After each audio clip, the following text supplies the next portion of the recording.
Kabanata 171. Si Blair Zia ay nasa problema. Gall. Nilunok ni Blair ang itim na tableta. Nag-retch siya na parang sinusubukang isuka ang tableta, ngunit ito ay walang saysay. Anong ginagawa niyo? Mga mamamatay tao. Hindi makawala si Helen sa mga hawak ng mga lalaki, kaya sumigaw siya sa pagtatangkang makuha ang atensyon ng publiko sa pag-asang may tutulong sa kanila. Hindi sila kalayuan sa gate ng kindergarten.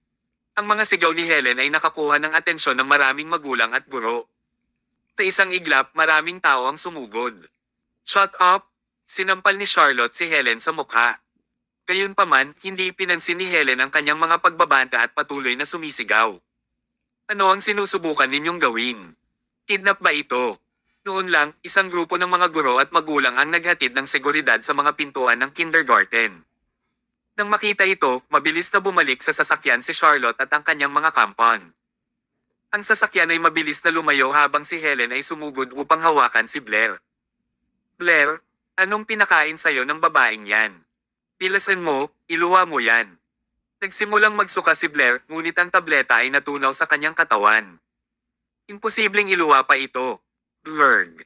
Kawakas, iniluwa ni Blair ang isang subo ng madilim na pulang dugo. Namilog ang mga mata niya at nawala ng malay. Ang eksenang ito ay natakot kay Helen. Blair. Blair. Huwag mong takutin si Lola.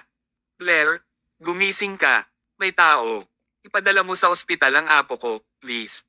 Patuloy na tinatawag ni Tear si Helen sa kotse, ngunit hindi natuloy ang ilang unang tawag.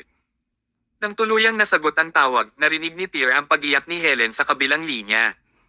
Nasa panganib si Blair, Tear. Nasa panganib si Blair. Kaibigan mo daw ang babaeng iyon. Kapag may nangyari kay Blair, hindi kita mapapatawad kahit mamatay ako. Tumabog ang isip ni Tear sa isang buzzing sound. Bumagsak sa lupa ang phone na nasa kamay niya sabay hampas. Ang kanyang pinakamasamang takot ay nangyari. Sino ang nakakaalam na si Pluto ay magiging mabisyo upang gumawa ng isang bagay sa isang 5 taong gulang na batang babae? Sa ngayon, nakalimutan na ni Tear kung ano ang pakiramdam ng magalit. Pinalot ng takot ang buong pagkatao niya.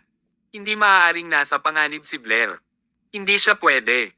Tinapakan ni Tear ang pedal ng gas at mabilis na tumakbo patungo sa Con City. Ang araw ay nasusunog sa kalangitan at ang temperatura ngayon ay humigit kumulang 30 higit na degree. Pero naramdaman ni Tear na para siyang nasa loob ng ice pit. Pagdating niya sa ospital ay nandoon rin sina Winifred at Jacob. Sa loob ng treatment room, katatapos lang magsagawa ng gastric lavage ng ilang doktor kay Blair. Pagkatapos ay kinuha nila ang mga labi sa tiyan ni Blair para sa pagtatasa habang nagsasagawa ng iba't ibang pagsusuri sa buong katawan kay Blair. Mahigit 1 oras na ang nakalipas mula nang ipadala si Blair sa ospital.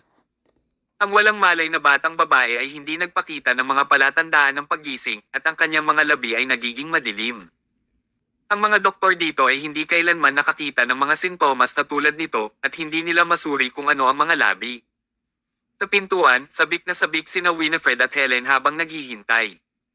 Halos maramdaman ni Helen ang pagbagsak niya. Bagamat gusto niyang tawaging dagdag na bagahe, si Blair, mahal na mahal niya ang apo niyang ito sa kaibuturan. Kung may mangyari kay Blair sa pagkakataong ito, ayaw na rin ni Helen na mabuhay. Kamusta si Blair? Tumakbo si Tear at agad na nagtanong. Nabulunan ng boses ni Winifred habang sumagot, she's unconscious, and her lips is turned black. Sabi ng mga doktor, hindi nila alam kung ano ang kinain ni Blair. She was poisoned, but what exactly was that poison is unknown. The hospital has contact some mga espesyalista para sa konsultasyon. Tear, ano ang nangyayari? Hindi napigilan ni Winifred ang hapdi sa kanyang puso habang tumutulo ang mga luha sa kanyang mukha. Huminga ng malalim si Tear. Wala siyang panahon o isip para magpaliwanag kay Winifred ngayon. Don't worry, Winifred. Sa akin dito, walang mangyayari kay Blair. Naglakad si Tear papunta sa treatment room at itinulak ang pinto. Sa loob ng kwarto, nagulat ang mga doktor at nurse nang makita nilang pumapasok si Tear. Anong ginagawa mo? Hindi na nagsalita si Tear bagkus ay lumapit siya kay Blair at binuhat siya mula sa pagkakahiga. Nagulat ang mga medical staff sa paligid niya. Sir, ano pong ginagawa niyo? Hindi mo mailigtas ang anak ko. Ang ekspresyon ni Tear ay madilim na parang madilim na tubig. Pagkatapos ng mahinahong pagsasalita, nagmamadali siyang lumabas kasama si Blair sa kanyang mga bisig. Agad siyang pinigilan ng mga medical staff. Sir, labag po ito sa procedures. Magwala ka, madilim na ungol ni Tyr habang naglalabas ng nakakatakot na aura. Nagulat ang medical team at tumigil sa pagharang sa daanan ni Tyr. Napaatras sila sa takot. Pinuhat ni Tyr si Blair palabas ng kwarto at sa labas, nagulat si Winifred at ang iba pa. Tyr, anong ginagawa mo? Ibaba mo ang apo ko. Si Helen ang unang sumugod kay Tyr sa pagkabalisa. Maliban sa kalungkutan, nag-aapoy ang kanyang mga mata sa galit. Nanay, huwag mo akong tawaging nanay, sigaw ni Helen. Tyr, sinundan ka ng babaeng yan. Sinong na-offend mo dyan? Mom, hindi ngayon ang oras para pag-usapan ito. Gayunpaman, hindi sumusuko si Helen habang nagpapatuloy siya na may dugong mga mata. Tyr, saan mo balak dalhin si Blair? Tell me, are you trying to harm her? Ibaba mo si Blair. Hindi masisisi si Helen sa pagiging masungit. Nakonsensya siya at sinisi ang sarili dahil hindi niya nagawang protektahan si Blair. Bukod dito, walang lugar upang ilabas ang kanyang mga pagkabigo, kaya't inilabas niya ito kay Tyr. Sa katunayan, hindi nagkamali si Helen. Nangyari ang lahat ng ito dahil sa lalaking ito. Iuwi ko na si Blair, sagot ni Tyr. Bahay. Galit ka, umungol si Helen. This is a hospital, and Blair needs treatment now. Bakit mo siya pinauwi? Are you really trying to hurt her? Tumahimik ka. Ang naipon na emosyon sa loob ng puso ni Tyr ay sumabog sa isang iglap na nakakabigla kay Helen. Makalipas ang ilang segundo, sa wakas ay naalala ni Helen ang sarili. Sa isang malakas na kalabog, napaluhod siya sa harapan ni Tyr. Tyr, although you've never met Blair for the past 6 years, she's still your biological daughter no matter what. Please don't hurt her, okay? Kabanata 172. Bayan Q's 72 needles. Hindi akalain ni Tyr na luluhod sa kanya si Helen ng ganoon kabilis. Talagang nabigla ito sa kanya. Sa sandaling iyon maging ang mga mata ni Tyr ay namula. Imposibleng saktan ko si Blair. She's my daughter, my biological daughter. Hindi ko hahayaang may mangyari sa kanya. Pero Tyr, don't say anymore. Tumayo ka na dali. Saving Blair is the priority now. I'm taking her home. Pagkasabi noon, hindi na nagpaliwanag pa si Tyr habang binuhat niya si Blair palabas ng ospital.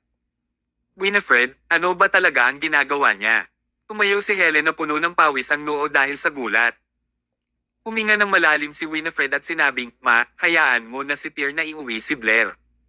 May medical skills daw siya. Dahil walang solusyon ang ospital, baka si Tyr.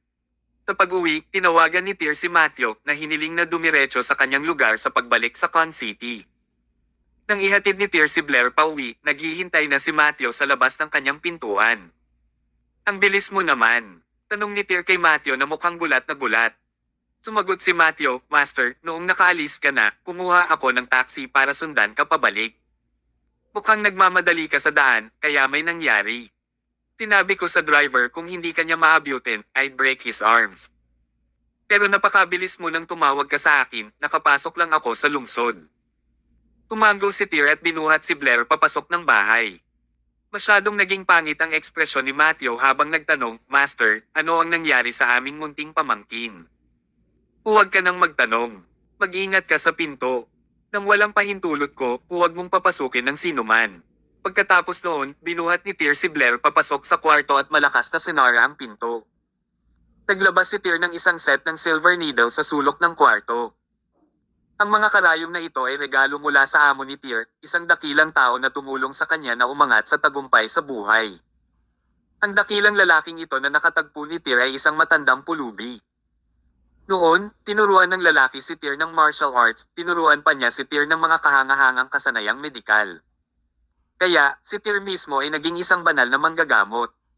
Bukod sa mga pilak na karayom, ang hanay ng mga tol na ito ay may kasamang ilang maliliit na kutsilyo na kasing laki ng mga pakpak ng sikada. Lahat sila ay mga kasangkapan para sa operasyon. Ang set ng kagamitan na ito ay hindi tumitimbang ng higit sa 50 gramo, kaya dadalhin ito ni Tyr kahit saan kasama niya. Blair, magiging okay ka. Ililigtas ka ni Daddy. Sa ngayon, maging ang balat sa katawan ni Blair ay nangangitim na habang siya ay nahulog sa isang matinding pagkakomatose. Sa katunayan, siya ngayon ay mukhang patay na. Nang makitang ganito si Blair ay kumirot ang puso ni Tear sa sakit. Hindi niya akalain na ang kanyang anak na babae ang masasaktan sa pagtatapos ng alitan na ito. Huminga ng malalim si Tear. Kailangan niyang manatiling kalmado. Hindi niya hahayaang maapektuhan ang kanyang isip sa anumang paraan. Pagkatapos noon, hinawakan niya ang pulso ni Blair at sinimulang maramdaman ang pulso nito. Ang kanyang pulso ay, minsan, regular ngunit, minsan, magulo. Nagdulot ito ng pagtusok sa anit ni Tear. Ang isang pulso na tulad nito ay nagbigay kay Tear ng labis na kakilakilabot na pakiramdam. Inilatag ni Tear ang mga pilak na karayom. Mayroong kabuoang 72 karayom at 8 scalpel stitch na karayom na kasing nipis ng isang hibla ng buhok. Gayunpaman, kung titingnan sila sa ilalim ng magnifying glass, makikita ng isa na ang bawat karayom ay may kakaibang pattern dito. Ang mga ukit ay masalimuot. Ayon sa matandang pulubi, ang hanay ng mga karayom na ito ay naipasa sa mahigit 100 taon. Mahirap isipin kung paanong 100 taon na ang nakalilipas ng walang tulong mula sa mga makina. Ang kanilang mga ninuno ay nagkaroon ng mga kasanayan sa pag-ukit ng gayong mga pattern sa maliliit na karayom na ito. Ang dakilang tao na nakilala ni Tear noon ay isang matandang pulubi. Ipinasa ng matandang pulubi ang lahat ng kanyang kakayahan kay Tear kasama na ang set na ito ng mga karayom, ang kanyang pamana ng pamilya. Sinabi sa kanya ng matandang pulubi na ang set ng mga karayom na ito ay tinatawag na Bian K Needles, na kasama ng Bian K72 Needle Technique. Ito ang pinakadakilang kasanayan na naipasa ng matandang pulubi kay Tear.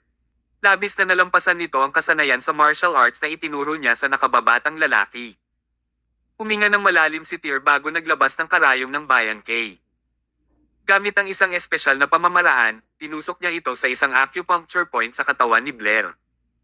Gusto niyang gamitin ang Bian K72 needle method para matulungan si Blair na magising. Bagamat mukhang patay na si Blair, mayroon pa rin siyang tibok ng puso at pulso. Nakahinga pa siya.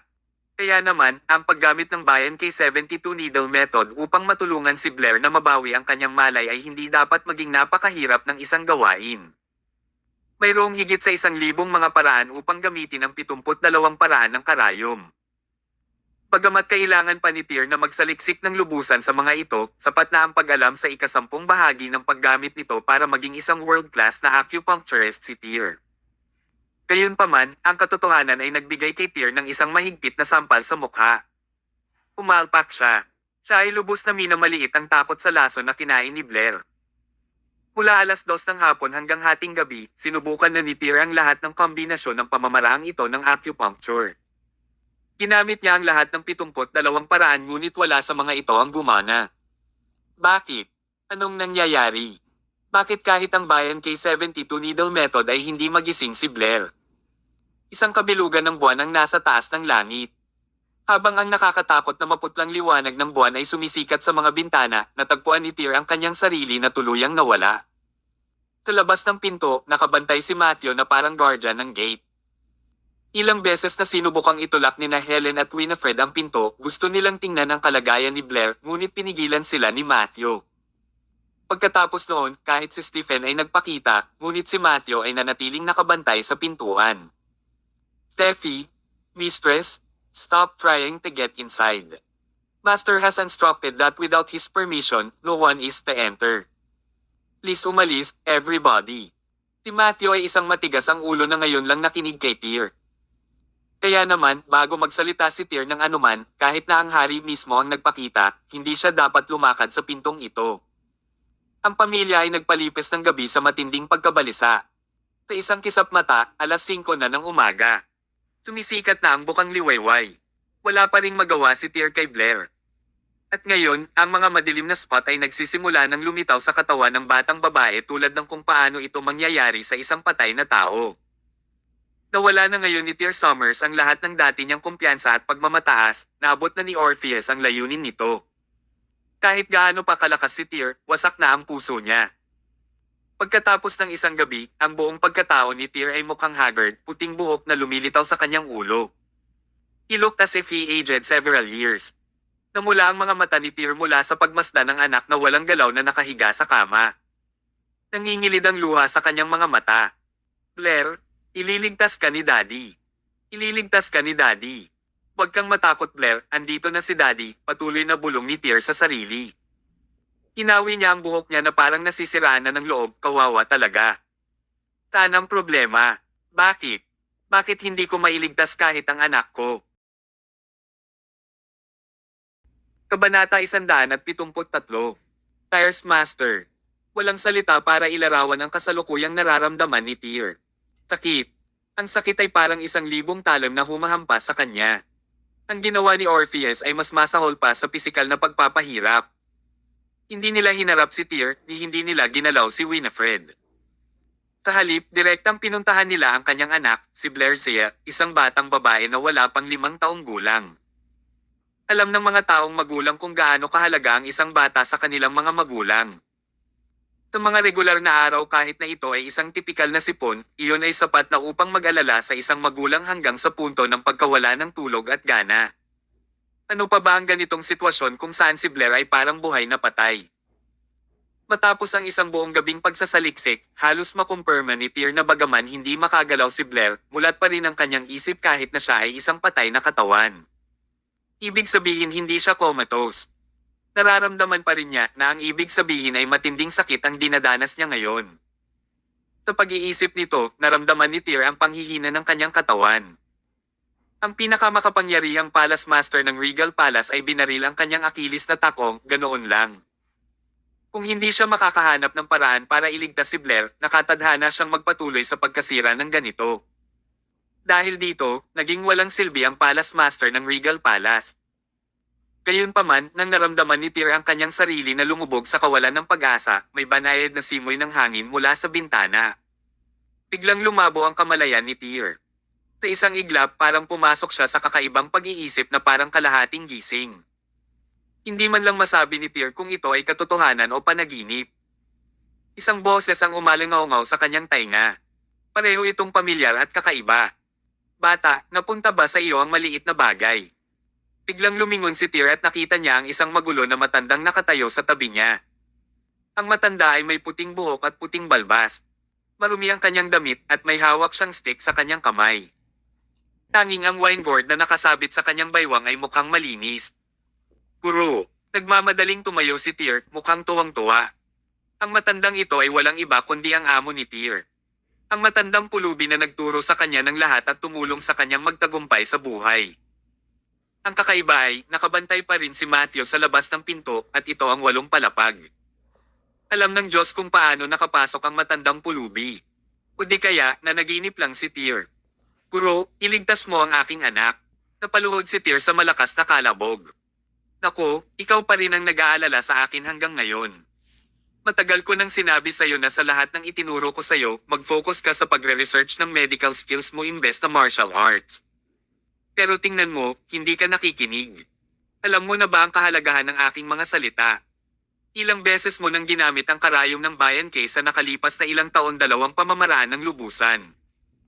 Ang mundo ay nasa iyong mga kamay na hindi na kailangang magtrabaho ng husto at isakripisyo ang iyong buhay.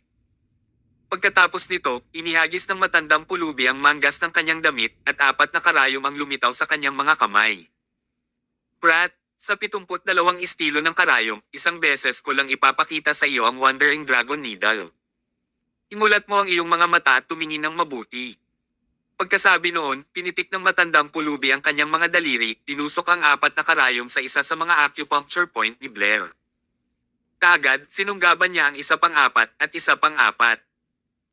Ang mga karayom na nakalatag sa malapit ay patuloy na hinihila ng matandang pulubi habang patuloy niya itong tinutusok sa iba't ibang acupuncture point sa katawan ni Blair. Ang kanyang pamamaraan ay kahanga-hanga at ito ay isang tanawin upang pagmasdan. Nagkaroon ng sequence sa bawat acupuncture point na nangangailangan ng iba't ibang lalim. Sa katunayan, ang mga pagliko para sa bawat karayom na kinakailangan pagkatapos may pasok ay iba rin. Itinuon ni Tyr ang lahat ng atensyon niya sa galaw ng kamay ng matandang pulubi. Ang matandang pulubi ay gumamit ng kabuoang 49 na karayom. Ang lalim ay iba ang lakas na kailangan. Kahit na ang dalas ng panginginig ng boses ng mga karayom ay ganap na naiiba. Isang beses lang ito gagawin ng matandang pulubi. Kung gusto ni Tyr na kabisaduhin ito, parang sinusubukang alalahanin ang libu-libong kombinasyon ng mga numero ng sabay-sabay. Ang kamanghamanghang kapasidad ng memorya na ito ay ganap na lumampas sa mga limitasyon ng isang normal na utak ng tao. Pero kaya ni Tyr. Sa sandaling na isagawa ang pamamaraang ito, ang malapit na tinusok ng mga karayom sa mga acupuncture spot ni Blair ay nagpakita ng isang gumagala-gala na hugis ng dragon. Bahagyang nanginginig ang bawat karayom, umuugong habang umaalingaw-ngaw. Hindi nagtagal, ang mga pilak na karayom ay nagsimulang maging itim na para bang ang lason ay sinisipsip sa mga pilak na karayom na ito. Nangyari ang lahat ng ito sa loob ng 15 minuto. Biglang tumayo si Tyr, puno ng excitement ang mga mata. Nagtagumpay ito. Kitang-kita niya ang maitim na kulay sa katawan ni Blair na mabilis na kumalat hanggang sa bumalik sa malagatas na puting kulay ang balat ng batang babae. Master, ito ay isang tagumpay. Mukhang excited si Tyr. Gayunpaman, itinaas ng matandang pulubi ang patpat sa kanyang kamay at ibinato ito sa ulo ni Tyr. Kalahating kumpleto pa lang. Master, ano ang ibig sabihin nito? Ibig sabihin hindi na siya makaramdam ng sakit tulad ng dati. Ngunit para magising siya ay nangangailangan ng huling hakbang. Natigilan si Tyr. Agad niyang sinabi, Guro, pakituro sa akin ang daan. May panulat at papel ka ba? Oo. Nagmamadaling pumunta si Tyr sa study desk at kinuha ang mga study paper at panulat ni Blair bago magalang na iabot sa matandang pulubi. Kinuha ng matandang pulubi ang panulat at mga papel, isinulat ito at saka ibinigay kay Tyr. Pakuluan ito ng gamot. Pagkatapos niyang inumin, magiging maayos din ang lahat. Nang marinig ito, sa wakas ay nakahinga na ng maluwag ang puso ni Tyr. Tinabi ng matandang pulubi, matuto mula sa karanasan. Huwag mong isipin na ikaw ay kamangha-mangha dahil lamang sa natalo mo ang Shadow Totem. Ang mundong ito ay hindi kasing simple ng iyong inaakala. Tyr, huwag mo akong bigwan muli. Baka hindi ako makapunta sa susunod. Pagkasabi noon ay lumingon sa bintana ang matandang pulubi. Master, saan ka pupunta? Napangiti ng mahina ang matandang pulubi. Para humingi ng pagkain, syempre. Ano pa? Mabilis na tumakbo si Tyr patungo sa matandang pulubi, ngunit naramdaman niyang lumabo ang kanyang paningin. Nang umihip ang malamig na simoy ng hangin mula sa bintana, ganap na namulat si Tyr. Nawala na ang matandang pulubi na parang wala rito. Nanginginig si Tyr habang lumalakas ang tibok ng puso niya dahil hindi niya masabi kung panaginip ba ito. Kung panaginip lang ang lahat ng ito, sobrang malungkot si Tyr. Huminga ng malalim si Tyr bago nilingon si Blair siya sa kama. Maputi at maganda ang balat ng batang babae na parang porselana na manika. Matapos ang isang gabing paghihirap ay ngumiti si Tyr. Pinuksan niya ang palad niya at may nakasulat doon. Ang tala ay naglalaman ng mga scribbles ng iba't ibang sangkap na panggamot at mga tagubilin sa paghahanda. Pinuno ng pamilyar na sulat kamay na iyon ng liwanag ang madilim na puso ni Tyr. Ang matandang iyon ay palaging mahilig maglaro ng mga hallucination insenso. Palaging napakahiwaga. Hindi ba siya maaaring maging mas makatotohanan ng kaunti? Kabanata 174. 7 Petal na Lotus. Madaling araw na noon. Sa pagsikat ng araw sa silangan, isang sinag ng sikat ng araw ang sumisikat sa bintana na humahabol sa kadiliman. Nandito ang ilaw. Master, simula nang itapon mo ako sa kulungan ng aso, sa tuwing pupunta ka para makita mo ako, lagi kang nagmamadali. Hindi ko nga alam kung ano ang ginagawa mo nitong mga nakaraang taon. Hindi ko nga alam na kung kailan ka makita kitang muli, yumuko si Tyr sa bintana bago naglakad papunta kay Blair. Ang mga madilim na lugar sa maliit na batang babae ay nawala na, at si Blair ay mukhang natutulog lang. Yumuko si Tyr at hinalikan siya sa noo. Blair, Majay, gising ka na agad. Maniwala ka kay Daddy. Ipinangako sa iyo ni Daddy na kapag nagising ka na, sasamahan kita araw-araw. Isasama kita kahit saan mo gustong pumunta ngayong bakasyon. Pagkatapos noon, inilapag ni Tyr ang note sa mesa. Ang tala ay puno ng higit sa 60 sangkap ng gamot. Mula sa mga mamahaling sangkap tulad ng ginseng, Ganoderma, at snow lotus, hanggang sa karaniwang cornus cervi, tuber fleece na bulaklak, at sa wakas ay karaniwang mga sangkap tulad ng dandelion, halaman ng kamilyen. Nasa race 8 na ito ang lahat at ang paraan ng paghahanda ay lubhang komplikado. Ang race 8 na ito ay maaaring lubusang mag-alis ng mga lason sa katawan ni Blair. Maaari pa nitong gamutin ang katawan ng lahat ng uri ng mahiwagang lason sa mundo. Kung ang Reseta na ito ay nahulog sa mga kamay ng isang pharmaceutical family, ang pamilyang iyon ay makakabangon sa tagumpay sa maikling panahon. Pagkatapos ng lahat, ito ay Reseta ng Beggar King. Ang pangalan at katayuan ng Haring Pulubi ay isang bagay na tanging ang pinakakilalang mga tao sa mundong ito ang makakaunawa. 7 Petal Lotus. Nang makita ni Tyr ang huling sangkap sa listahan, napatulala siya. This medicine needs 7 Petal Lotus. Para siyang binuhusan ng malamig na tubig, agad na nakilala ang apoy na nagsimulang mag-alab sa kanyang puso.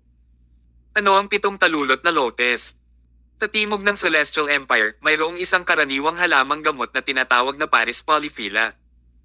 Mapait ang lasa ng halamang ito, malamig ang kalikasan, at napakahusay sa pag-detox ng puso, atay, at baga. Kung ang isang makamandag na ahas ay nakagat ng isang tao, kailangan lang nilang maghanap ng isang halaman ng Paris polyphylla, gawin itong paste, at ilagay ito sa ibabaw ng sugat upang gamutin ang katawan ng lason. Tinabi na kung ang Paris polyphylla ay lumago sa ilang natatanging kondisyon, isang bihirang mutation ang magaganap. Ang 7 berdeng dahon nito ay magiging madilim na ginto na parang bulaklak ng lotus. Kaya, ang mutated Paris polyphylla na ito ay kilala bilang 7 petal lotus. Ito ang pinakamahusay na detoxifying plant sa planetang ito. May mga bali-balita pa na nakakapagpagaling ito ng cancer. Ang Paris polyphylla ay karaniwan, ngunit ang 7 ang talulot na lotus ay mas mahirap hanapin kaysa sa 1,000 taong gulang na ginseng. Ang halaman na ito ay parang isang himala na gamot. Kung hindi nakita ni Tyr ang 7 talulot na lotus sa Reseta na ito, kahit na siya ay maghahinala kung talagang may ganitong sangkap ang mundong ito. Ngunit dahil isinulat ito ng matandang pulubi, ibig sabihin ay umiiral ang halamang ito sa mundo. Ang pangunahing sangkap ng gamot na ito ay ang 7 petal lotus. Master, sinusubukan mo akong patayin dito. Walang magawa si Tyr. Nang makita niya ang isang pangungusap na nakasulat sa dulo ng Reseta na nagsasabing kung hindi siya gising sa loob ng 2 araw, tiyak na mamamatay siya, ang kanyang anit ay tumusok. Kinailangan niyang hanapin ang 7 talulot na lotus at lahat ng iba pang sangkap sa Reseta sa loob ng 2 araw at itimpla ang mga ito para mailigtas si Blair. Kung hindi, kapag natapos na ang oras, kahit na matagumpay na nagawa ni Tyr ang gamot, tiyak na mawawala ng buhay si Blair. Blair, hintayin mo si Daddy. Kahit anong mangyari, ililigtas ka ni Daddy. Agad na kinuha ni Tyr ang kanyang telepono, nag-log in sa Regal Web at nagpadala ng isang utos. Ang nilalaman ng utos na ito ay gamitin ang lahat ng kakayahan ng Regal Palace para hanapin ang 7 petal lotus. Gayunpaman, hindi masyadong umaasa si Tyr sa Regal Palace dahil limitado ang oras. Hindi mapawi ng malayong tubig ang agarang uhaw. Kahit na nakahanap ang Regal Palace ng 7 petal lotus, maaaring huli na. Kaya, ito ay pinakamahusay na kung maaari silang makahanap ng isa sa malapit. Tinagtagal, tinawagan ni Tyr sina Drake at Max na hinihimok silang gamitin ang lahat ng kanilang mapagkukunan at koneksyon sa kamay upang hanapin ang 7 talulot na lotus. Itinulak ni Tyr ang pinto at lumabas. Agad namang sumugod sina Winifred, Helen, at ang iba pang naghihintay sa labas. Tyr, kumusta si Blair? Ang lahat ay nababalisa na may dugong mga mata dahil sa hindi pagkakatulog buong gabi. 7 petal lotus. Gamitin ang lahat ng koneksyon na mayroon kayong lahat para mahanap ang 7 petal lotus. Pagkabigay ng instruction niya ay nagmamadaling umalis si Tyr. 6:00 ng madaling araw, ang araw ay nasa kalahating taas mula sa silangan. Ito ay isang bagong araw. Noon lang, sa Century Herb Pharmacy ng pamilya Jensen. Bam bam bam. May malakas na katok sa pintuan ng Century Herb Pharmacy. Makalipas ang 1 minuto, kinusot-kusot ng tindera ng pangunahing sangay ang kanyang mga mata habang inis na binuksan ang pinto. Nakatayo sa pintuan ng isang binata na may dugong mata. Si Tyr Summers iyon. Anong ginagawa mo? Nagmamadali ka bang mamatay ng madaling araw? Hindi pinansin ni Tyr ang reklamo ng tindero habang tinutulak ang pinto at pumasok. Pagkatapos nito, kinampos niya sa mesa ang Reseta na ibinigay sa kanya ng matandang pulubi. Sundin ang listahang ito at ipunan ang lahat ng mga gamot na ito para sa akin. Isang diretsong pangungusap ang naghatid ng layunin ni Tyr dito. Natigilan ng tindera bago tumawa. I say, young man. Are you here so early just to joke with me? Are you drunk from last night? Alam mo ba kung ano ang lugar na ito? How dare you come here to manggulo around? Biglang tumalikod si Tyr nang sumili ang malamig na kislap sa kanyang mga mata. Ipunan mo ang gamot. Sa isang iglap naramdaman ng tindera ang lamig sa kanyang bulugod. Hindi niya namamalayan na kinuha ang Race Eta at iniskan ito, anong Race Eta ito na talagang nangangailangan ng higit sa 60 materyales. At para kailanganin ang Royal Ginseng, Heavenly Snow Lotus, Millennium Tuber Fleece Flower, ito ang lahat ng pinakamataas na grado ng tradisyonal na sangkap. Cut the crap. Kaya mo bang ipunan o hindi? Malamig na tanong ni Tyr. Nag-isip ng 2 segundo ang tindera bago sumagot kaya ko, ngunit. Bang! Inilapag ni Tyr ang isang purong itim na credit card na may gintong rim sa counter. May 10 bilyon ang card na ito. Ibawas mo ito hanggat kailangan mo. Kung makukuha mo rin sa akin ang 7-petal lotus, ang 10 bilyon ay sayo na. Yes. Huminga ng malalim ang tindera. Ang mga salita ni Tyr ang nagpagulo sa kanyang isipan. Isang 10 bilyong dolyar na itim na card. Anong uri ng card ito? Joke ba yon? Hindi makapaniwala ang tindera na ang card ni Tyr ay naglalaman ng 10 bilyong dolyar. Sa halip ay naghinala ang tindera na tiyak na naghahalusinate siya sa pag-abuso sa droga mula sa hitsura ng nakababatang lalaki. Gayunpaman, masyadong nakakatakot ang aura ni Tyr kaya hindi siya nang ahas na saktan ng tindera. Pinata, bigyan mo ako ng ilang minuto. Pagkatapos nito, tumakbo ang tindera sa ikalawang palapag upang tawagan ang pamilya Jensen na ipinaliwanag sa kanila ang sitwasyon. Makalipas ang ilang minuto ay bumaba na ulit ang tindera at naglabas ng mamahaling tsaa para kay Tyr. Pinata, ang mga sangkap sa iyong Race Eta ay masyadong mahalaga kaya hindi ako makakagawa ng anumang mga desisyon. Ngunit nakipag-ugnayan na ako sa pamilya Jensen at may ipapadala sila sa lalong madaling panahon kung sino ang makakapagpasya. Kabanata 175. Siya ay pulubi. Makalipas ang halos 10 minuto, puminto ang isang sasakyan sa labas ng Century Herb Pharmacy. Si Travis Jensen, kasama ang 2 pang executive na nakasunod, ay pumasok sa shop. Agad siyang binati ng tindera. Young Master, nandito ka na. Naghihintay ang bisita sa loob. Ano ba talaga ang nangyari? Tanong ni Travis. Is this guy trying to empty my Century Herb or what? Sagot ng tindera, baka naglalaro lang siya ng kalokohan. Sabi niya, may 10 bilyong dolyar ang card niya, pero hindi pa ako nakakita ng black card na ganyan. Na-offend mo ba siya? Hindi. Agad namang umiling ang tindera. Bago linawin ang sitwasyon, I wouldn't dare spout nonsense, kaya tinawagan ko agad ang pamilya. Sige, pumikab si Travis. Ito ay napakaaga sa umaga. Kung ang aming pamilyang Jensen ay makakakuha ng isang malaking customer, ito ay nagkakahalaga ng pagpunta dito ng maaga. Ngunit kung ang lalaki ay isang junkie high sa droga at narito upang magloko, huwag sisihin sa akin para sa paglabag kanyang mga paa. Habang nagsasalita ay inayos ni Travis ang kanyang damit at nagmamadaling pumasok. Sa sandaling iyon, umiinom ng tsaa si Tyr. Kayang-kaya niyang maghintay ng 10 minuto. Bukod dito, sa buong Con City, maliban sa 7 talulot na lotus, tanging ang Century Herb ng pamilya Jensen ang makakalap ng iba pang sangkap na kailangan niya. Hi sir, sorry kung pinaghintay kita. I'm the young master of the Jensen family's Century Herb Pharmaceuticals. Kung sir, gusto mong bilhin ang stocks namin, pwede tayong magkaroon ng maayos na diskusyon. Tyr Summers.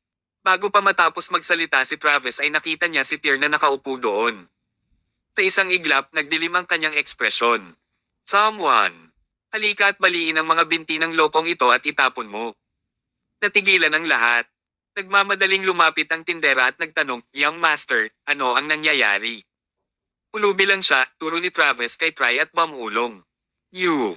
Dahil ba bumagsak na ang Zia Group at wala ka ng ibang malilimos ng pagkain, kaya pumunta ka dito sa Century Herb ko. Hehe, ang galing. Tyr Summers, noon, itinago mo na kalabanan mo ako at ngayon ay nanghihingi ka talaga ng pagkain sa aking lugar. Okay, papakainin kita ng maayos. Pagkasabi noon, lumingon si Travis sa tindero at nagutos, kumuha ka ng magdadala ng pagkain ng aso sa pintuan. Hayaan siyang kumain ng lahat ng gusto niya. Naintindihan naman agad ng tindera. Mukhang tama ang hula niya. Nandito talaga ang lalaking ito para magpakatanga. Anong black card? Anong 10 bilyong dolyar? Tinawag ng tindera ang katulong ng tindahan na mabilis na dalhin ang malaking balde ng pagkain ng aso mula sa labas ng pinto. Malamig na tumawa si Travis. Dear Summers, hindi ko hahayaang paglaruan mo ako sa pamamagitan ng pagtawag sa akin ng maaga sa umaga. Tapusin mo itong balde ng dog food at pagkatapos ay hayaan mo akong mabali ang iyong mga binti. Pagkatapos nito, maaari kang umalis. Kung hindi, ako ay masira. Kahit na ang iyong mga braso. Dahil ikaw ay isang pulubi, dapat mong tingnan ang bahagi. Inubos ni Tyr ang tsaa sa kanyang tasa at tumayo. Bad mood siya. Isang kakilakilabot na mood. Pak! Tinampal ni Tyr si Travis ng malakas sa mukha dahilan para lumipad ang huli. Travis Jensen, nandito ako ngayon para bumili ng gamot sa tindahan mo ng Century Herb. Wala akong oras para makipagkulitin sa iyo. Kung maglalakas loob ka na bastyusin ako muli, gagawin kong mawala ang Century Herb mo sa Con City. Namula ang kalahati ng mukha ni Travis. Iniluwa niya ang isang subo ng dugo na may 2 ngipin na nahalo. Dear Summers, pulubi, how dare you hit me? Who are you to say you would make my Century Herb from Con City? Sino ka sa tingin mo? Someone. Takupin mo siya. Gusto kong basagin siya para malinis ang aking sarili. Madilim na ngayon ang ekspresyon ni Tyr. Gulong-gulo na ang kanyang emosyon, ngunit hindi niya akalain na makikilala niya muli ang walang alam na tao na ito. Isang makapal na alon ng nakamamatay na layunin ang sumambulat mula sa pagkatao ni Tyr. Gayunpaman, sa sandaling iyon, huminto ang isang hilera ng mga magagarang sasakyan sa labas ng pintuan ng Century Herb Pharmacy. Bumukas ang mga pinto at nagmamadaling lumabas ang isang grupo ng mga tao sa kanilang mga sasakyan. Ang grupong ito ng mga tao ay binubuo ng mga pinakakilalang figure ng Con City. Drake Tucker, Zachary Smith, Noah Lee, Donald Lewis, Jade Laurel, Hudson Ziegler, lahat ng mga may-ari ng iba't ibang mga korporasyon ay nandito. At kabilang sa mga taong ito ay isang nasa katanghaliang gulang na lalaki na nasa edad 40, nanginginig ng bahagya. Ang lalaking ito ay si Forrest Jensen, ang ama ni Travis Jensen. Ang pinuno ng pamilyang Jensen, ang may-ari ng Century Herb Pharmaceuticals. Hanggang ngayon, tulala pa rin si Forrest. Kaninang madaling araw, nang siya ay natutulog pa. Sunod-sunod siyang nakatanggap ng tawag mula sa mga kilalang tao sa iba't ibang industriya sa Con City, na humihiling sa kanya at sa kanyang kumpanya na kumuha ng 7 talulot na lotes. Tinabihan siya na ito ay lubhang apurahan. Nang si Forrest ay tapos na sa tawag at umalis sa kanyang kwarto pagkatapos magbihis, ang mga kilalang figure na ito ay naghihintay na sa kanyang bahay para sa kanya. Pagkatapos nito, kiniling ng mga taong ito na agad siyang pumunta sa pangunahing tindahan ng Century Herb upang hanapin ang 7 talulot na lotes. Siguradong narinig na ni Forrest ang 7-petal lotus noon pa at alam din niya na isa itong maalamat na bagay kaya tiyak na hindi magkakaroon ng ganoon ang kanyang Century Herb. Gayunpaman, hindi nang ahas si Forrest na sakta ng mga kilalang tao na ito. Sa kasamaang palad, maaari lamang niyang dalhin sila dito sa pangunahing sangay at gamitin ang mga koneksyon ng Century's Herb sa tradisyonal na medikal na komunidad upang hanapin ang 7 talulot na lotes. Ang grupo ay nagmamadaling pumasok sa pangunahing sangay. Tatawagan na sana ni Forrest ang tindera para tanungin siya nang makita niya ang eksenang ito. Ano ang nangyayari? Kumunat ang noo ni Forrest at agad na nagtanong. Dad, bakit ka nandito? Mabilis na sumugod si Travis sa kanya, hawak ang kamay sa namamagang pisngi at tila galit na galit. You should know this, dear Summers, ang live-in na pulubi ng isang manugang ng pamilya Zia. Ang pamilyang Zia ay bumagsak dati, kaya ang taong ito ay walang lugar upang humingi ng pagkain at sa halip ay pumunta sa aming Century Herb. Tinabi pa ng isang pulubi na tulad niya na ang kanyang card ay may 10 bilyong dolyar at gusto niyang bilhin ang ating mga stock. Naging mabait lang ako at binigyan siya ng isang balde ng dog food, pero huno na hindi alam ng halimaw na ito kung ano ang makakabuti sa kanya at sinaktan ako. Napakagandang timing na narito ka, tatay. Kunin mo ang iyong mga subordinate na hawakan siya para sa akin. Gusto kong baliin ang mga panya. Yung mga subordinate ko. Agad na naramdaman ni Forrest ang panginginig sa kanyang gulugod. Nakatayo sa paligid niya ang lahat ng mga nangungunang tao sa Con City. Ngunit ang bulag na hanggal na ito ng isang anak ay inisip sila bilang kanyang mga kampon. Agad namang tumalikod si Forrest at yumuko kay Drake at sa grupo niya bilang paghingi ng tawad. Tinabing sobrang nakainom ng anak niya kagabi, hindi siya matino, umaasang hindi siya pansinin ng mga prominenteng figurang ito. Tungkol naman sa kawawang pulubi na ito, agad nilang aalagaan para hindi sila maabala ng kanyang pag-iral. Gayunpaman, ganap na hindi pinansin ni Drake at ng kanyang grupo si Forrest. Sa halip, takot silang pumunta kay Tyr. Kuya Tyr. Kuya Tyr. Kuya Tyr. Kabanata 176. May medical skills ba ang munting mister? Ang mga kilalang tao, sunod-sunod, ay nagpakita kay Tyr ng paggalang tulad ng gagawin ng mga lingkod noong unang panahon kapag nakita nila ang emperador. Sa isang iglap, tila nagyelo ang hangin sa batika. Natigilan si Forrest. Natigilan ang tindera. Ang dalawang executive na dinala ni Travis at ang mga security guard sa paligid nila ay natulala rin. May mali ba sa tenga nila? Lahat ng mga kilalang tao sa Con City na naruroon ay tinawag si Tyr Summers bilang Brother Tyr. Habang pinapanood nila ang mga dakilang lalaking ito na nagpapakumbaba sa kanilang sarili sa harapan ni Tyr, naramdaman ng mag-ama na Jensen na parang tinamaan sila ng kidlat sa kanilang mga ulo. Anong nangyayari? Hindi ba si Tyr Summers ang live-in na pulubi ng pamilyang Zia ng isang manugang? Paanong? Habang naguguluhan pa rin si Travis, ang hari sa ilalim ng lupa ng Con City, si Noah Lee, ay lumapit kay Travis. Sa pagangat ng kanyang paa, si Travis ay sinipa ni Noah, naglakas loob kang tawaging pulubi ang hari ng lungsod ng Con City at pinapakain siya ng dog food. Ilang buhay sa tingin mo ang mayroon ka? Laking gulat ni Travis habang sa tabi niya, si Forrest ay nanginginig sa gulat. Dahil sa galit, sinipa niya ang kanyang anak. Bakit? Are you trying to harm our Jensen family? Pagkatapos noon, tumakbo si Forrest kay Tyr at napaluhod ng malakas. Brother Tyr, masyadong bulag ang anak ko para makilala ang isang dakilang tao na tulad mo at nasaktan ka. Please don't mind him and forgive us this time. Tumayo si Tyr at saka tinuro si Drake at ang grupo niya. Sila lang ang may karapatang tawagin akong Kuya Tyr. You're still not worthy. Nagyelo ang kagubatan na parang yelo. Mapatla ang mukha niya sa takot. Napuno ng dugo ang bibig ni Travis habang hindi makapaniwalang ekspresyon. Paano ito naging posible? Nagkaroon ba ng pagkakamali? Hindi ito lohikal. Ramdam ni Travis ang kanyang mga pananaw sa mundo na nagdudulot ng malaking pinsala. Ano man ang mangyari. Hindi siya makapaniwala na ang kahabag-habag na manugang na ito na ikinasal sa pamilya Zia bilang pulubi ay ang hari ng Con City na nagchichismisan tungkol sa napakataas na uri ng lipunan. Gayunpaman, ang nakikita ay paniniwala. Hindi maaaring peke ang eksenang pinapanood niya ngayon. Biglang naalala ni Travis ang lahat ng nangyari sa pamilya Zia. Ang Castle in the Sky, ang merchant investment event ng City Center, ang loan mula sa Golden Peony Bank, ang opening ceremony ng Autumn Field. Sunod-sunod, muling lumitaw sa isipan ni Travis ang mga pangyayaring ito. Agad naman siyang nanlamig. Sa katunayan, ang mga kilalang tao na ito mula sa Con City ay naging magalang sa Tyr Summers sa simula. Kaya lang, noon, inakala ni Travis at ng mga kapamilyang Zia na nagkataon lang. Sino ang nakakaalam na si Tyr Summers ay talagang isang kilalang tao sa simula pa lang. At the thought of how he kept going against Tyr time and again, Travis's body became limp. Tyr, I'm really sorry.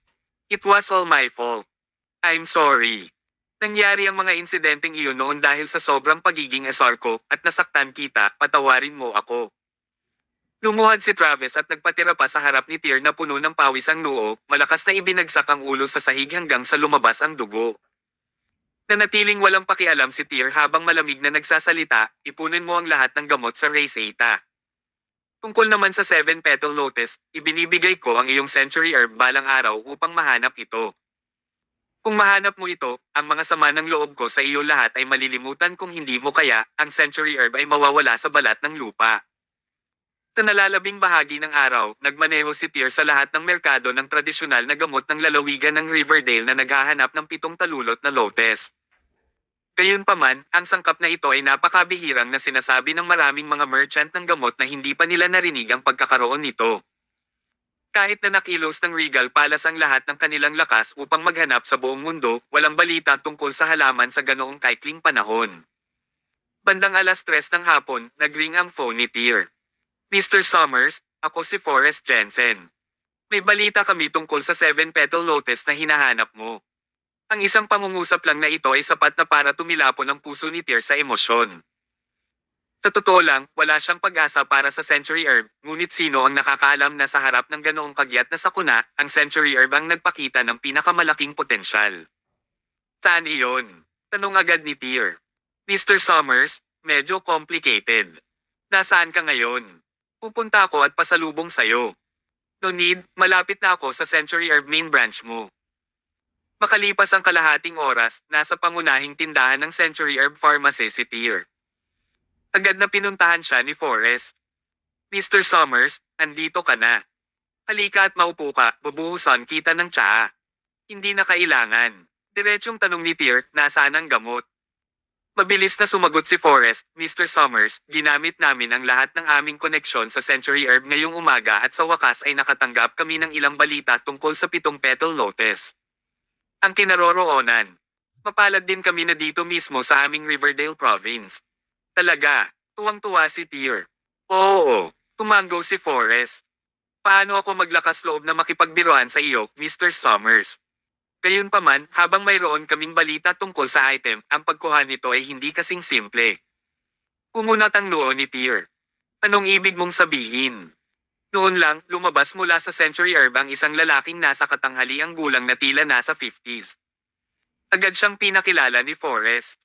Mr. Summers, this is Mr. Zink, Jameson Zink. Alam niya kung nasaan ang 7 petal lotus. Ha! Tumibok ang puso ni Tyr, at mabilis siyang nagtanong, Mr. Zink, mayroon ka ba talaga ng 7 petal lotus? Pakisabi ang presyo. Kailangan ko ang 7 petal lotus na ito ng madaliin upang mailigtas ang aking anak. Mababayaran kita kahit anong halaga. Direktang tinanong ni Tyr si Jameson ang hindi nagpapatalo na nagpapahiwatig na hindi magiging problema ang pera. Gayunpaman, umiling si Jameson na nakangiti. Ang 7 petal lotus ay wala sa akin ngunit nasa kamay ng aking ama. At saka, ang isang bihirang gawa-gawang gamot na tulad nito ay hindi isang bagay na mabibili ng pera. Natigilan si Tyr. Mr. Zink, ibig mong sabihin. Pinasahe ni Jameson ang kanyang templo habang pinag-aaralan ang hitsura ni Tyr. Little mister, since you know of the 7 petal lotus, do you have medical skills? Oo, tumango si Tyr. At ang aking mga kasanayan ay hindi mababa sa top class na veterano na tradisyonal na mga manggagamot. Isang kakaibang kasiyahan ang lumitaw sa kanyang mukha, ngunit ang kanyang kamay ay hindi pa rin namamalayang hinihimas ang kanyang templo. Ito ay dapat na isang maliit na ugali niya. Kung gayon, Little Mister, maaari mo bang gamutin ang mga komplikadong kondisyon? Tumango ulit si Tyr. Dalubhasa ako sa paggamot sa mga komplikadong kondisyon. Totoo. Sinabi ni Tyr, totoo man o hindi kung ang 7 talulot na lotus na ito ay nauugnay sa aking mga kasanayang medikal, makikita natin kapag sinubukan ko na. Tumango si Jameson.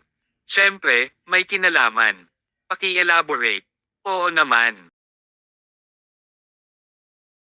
Kabanata 177. Ang munting mister ay makajos. Inayos ni Jameson ang kanyang mga saloobin bago sinabing, mahigit 1 taon na ang nakalipas, ang ginang ay na-diagnose na may cancer sa atay. Sa oras na napagtanto namin ito, huli na ang lahat. Mahal na mahal ng aking Panginoon ang kanyang asawa, at upang gamutin siya, hinanap niya ang mundo para sa mga eksperto sa medisina. Nang marinig ito, kumunat ang noo ni Tyr. Mahigit na 1 taon na pero buhay pa rin siya. Sa huling yugto ng cancer kahit na gumastos ka ng mas maraming pera sa chemotherapy, ang isang tao ay hindi magtatagal ng ganito. Tumango si Jameson. Tama ka, Little Mister. Ito ay lubhang abnormal, kaya ang aking Panginoon ay naghinala na ang may bahay ay walang cancer sa lahat. Ang kanyang karamdaman ay kakaiba, kaya ang diagnosis mula sa mga ospital ay lumabas na lahat, sinabi na ito ay cancer sa atay. Ngunit mahigit 1 taon na siya at siya ay nabubuhay pa lamang. Siya ay nabubuhay sa matinding sakit araw-araw. Kaya't ang aking Panginoon ay nag-imbite ng maraming mga veteranong manggagamot upang gamutin ang aking may bahay at kahit na gumastos ng malaking kapalaran sa pagkuha ng maalamat na 7 petal lotus. Na iyon, hindi pa rin ito mapapagaling ang kakaibang sakit na ito. Natahimik si Tyr ng ilang segundo bago sinabing, the main properties of the 7 petal lotus is to detoxify. Normal lang na walang epekto sa paggamot sa ibang mga sakit. Ano ang nangyari pagkatapos noon? Pagkatapos nito, sa pag-asang makakuha ng mas mahusay na mga doktor. Ang aking Panginoon ay nag-alok ng 7 talulot na lotus bilang gantimpala upang anyayahan ang lahat ng mga kilalang doktor sa mundo na pagalingin ang aking ginang. Kung sino man ang makapagpapagaling sa kanyang asawa. Hindi lamang siya ihahandog ng aking Panginoon ng 7 petal lotus. Ngunit mag-aalok din siya ng 50 milyong dolyar bilang bayad sa konsultasyon. Gayunpaman, ang gantimpala na ito ay halos kalahating taon na, at maraming sikat na doktor ang dumating dahil dito, ngunit wala ni isa sa kanila ang nakapagpagaling sa aking ginang. Hindi nila mahanap ang pinagmulan ng virus kaya, Little Mister, kung gusto mong makuha ang 7 petal na lotus, ang tanging kondisyon ay pagalingin ang aking ginang. Huminga ng malalim si Tyr at tumahimik sandali. Oo naman, dalhin mo ako sa kanya. Nagdududa si Jameson. Munting mister, napakabata mo pa. May kakayahan ka bang gawin ito? Ang mga medikal na kasanayan ay hindi dapat hinuhusgahan ng edad. Kung mayroon man ako o wala, malalaman natin pagdating natin doon. Sa ngayon, hindi na mapakali si Tyr. Mag-uusap sila pagkatapos subukan ni Tyr na gamutin ang kakaibang sakit na binanggit ni Jameson. Kung ito ay malulunasan, gagawin niya ito. Kung hindi, kukunin niya ang 7 petal lotus sa pamamagitan ng puwersa. Hindi masisisi si Tyr sa pagnanakaw sa kanila. Dahil nasa linya ang buhay ni Blair, wala siya sa mood para sa pag-uusap ng hustisya. Ako, si Tyr Summers, ang kukuha ng 7 petal lotus. Kung hindi mo ibibigay, aagawin ko na lang. Gayunpaman, pinaghihinalaang nakatingin si Jameson kay Tyr nang hindi na nagpatuloy pa. Naintindihan kaagad ni Tyr at tinanong siya, Mr. Zink, hindi ka naniniwala na mayroon akong mga medikal na kasanayan para dito, hindi ba? Napangiti ng awkward si Jameson. Little Mister, ang pangunahing dahilan ay masyado kang bata. Pwede bang? Bago pa matapos si Jameson, pinutol siya ni Tyr, malala na ang migraine mo, di ba? And it hurts a lot right now. Natigilan si Jameson. Paano mo nasabi? Simple lang. Nangyayari ang migraine sa isang tabi, at ang sentro ng sakit ay ang acupuncture point ng templo. Mula nang magkakilala tayo, kinukuskus mo na ang lugar na iyon at kakaiba ang iyong ekspresyon. Kahit na aircon ang silid na ito, ikaw ay pinagpapawisan pa rin. Isa pa, ang pagkakalantad sa araw ay ang pinakamadaling paraan upang magdulot ng migraine, kaya masasabi kung hindi ka komportable ngayon. Huminga ng malalim si Jameson at tumango. Little Mister, you really do have some skills. Itong migraine ko is an old problem. I have had it since I was a child. Winters are fine, but when summer comes, I can't be exposed to sunlight at all. Kung gagawin ko, ang aking ulo ay lubos na sasakit, ngunit ang Little Mister, kahit na ang mga manggagamot na may katamtamang kakayahan, ay madaling matukoy ang sakit kong ito. Gayunpaman, yumuko ang mga labi ni Tyr pataas. Naglabas siya ng 3 pilak na karayom mula sa kanyang bayan kay Needleset na daladala niya at mabilis na tinusok iyon sa templo ni Jameson at sa isang lugar malapit dito. Narinig mo ba na ang migraine ay maaaring gamutin? Umiling si Jameson. Ito ay isang sakit na walang lunas. Tinubukan ko ang bawat paraan sa buong taon, ngunit ito ay walang silbi. At kapag nagsimula na, mawawala lang ito kapag lumubog ang araw. So, ano ang nararamdaman mo ngayon? Nagsisimula ng manginig ang 3 karayom ni Tyr sa ulo ni Jameson. Naramdaman ng matandang lalaki ang isang shockwave sa kanyang templo na sinundan ng pamamanhid. Makalipas ang 2 segundo, nanlamig ang katawan niya habang nanginginig. Kinuha ni Tyr ang mga karayom. Ano ang nararamdaman mo ngayon? Noong una, tila hindi maintindihan ni Jameson ang nangyayari. Natigilan siya ng buong 3 segundo. Pagkatapos nito, ang kanyang ekspresyon ay napuno ng pagkabigla at hindi makapaniwala. Hindi masakit. Hindi na talaga masakit. Little Mister, anong klaseng acupuncture technique ito? Paano mo ginawa? Kalmadong sagot ni Tyr, hindi mo malalaman kahit sabihin ko sa'yo, di ba? Totoo iyon, nasa sabik pa rin si Jameson. Si Tyr ay nagpakita lamang ng isang sulyap sa kanyang mga kasanayan, at sapat na upang matanggal ang hininga ni Jameson. Sa ngayon, buong-buo na ang pananampalataya ng nakatatandang lalaki kay Tyr. Tinabi sa kanya ng kanyang instincts na nakakita siya ng isang tunay na dalubhasa. Sa katunayan, maging si Forrest Jensen, na nakatayo sa tabi nitong buong panahon, ay nabigla sa husay ni Tyr. Siya ang may-ari ng Century Herb Pharmaceutical, kaya't siya rin ay tinuruan din ng mga tradisyonal na kasanayan sa medisina. Kung hindi niya alam na estranghero si Tyr at Jameson sa isa't isa, baka maghinala si Forrest na palabas lang iyon. Ang migraine ay isang matigas na sakit. Sa sandaling nagsimula ang sakit, imposibleng mapawi ito sa maikling panahon. Pero nagawa na ni Tyr. Kahit si Forrest ay hindi masabi kung anong teknik ang ginamit ni Tyr. Ang kanyang pamamaraan ay tila simple, ngunit ito ay mahusay na naisakatuparan. Pati si Forrest ay humanga. Naglakad si Tyr papunta sa countertop ng Century Herb at mabilis na nagsulat ng Race Eta. Inilagay niya ang Race Eta sa kamay ni Jameson.